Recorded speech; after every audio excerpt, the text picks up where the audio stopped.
Hello students, 7th class की हिंदी। एक दिन हम संस्कृत पढ़ते हैं, एक दिन हिंदी। अब आज हम हिंदी पढ़ेंगे। संस्कृत हमने पढ़ ली है। देखो, हिंदी का अपना ये चैप्टर चल रहा है, इसको आगे हम पढ़ लेते हैं। चैप्टर 6 चल रहा है, रक्त और हमारा शरीर, जिसके लेखक है यतीश अग्रवाल। अब आगे कड़ी देखो इसमें। हाँ, ऐसे समय में उस व्यक्ति को जल्दी से डॉक्टर के पास ले जाना चाहिए।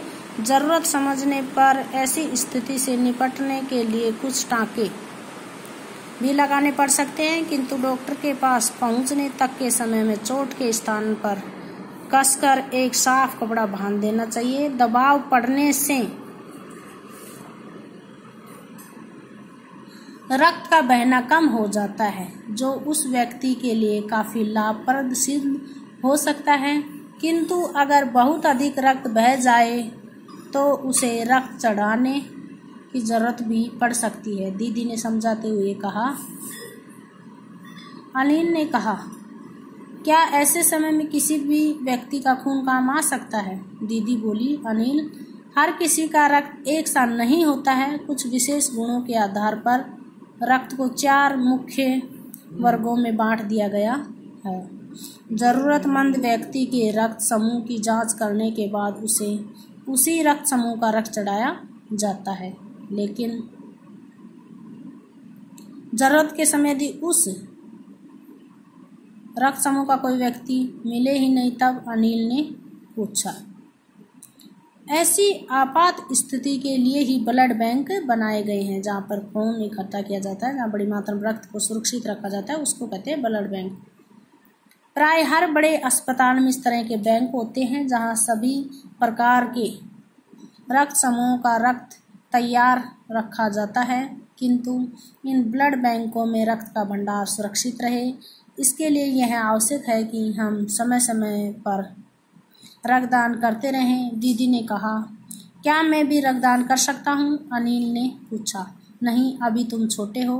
18 वर्ष से अधिक उम्र के स्वस्थ व्यक्ति ही रक्तदान कर सकते हैं।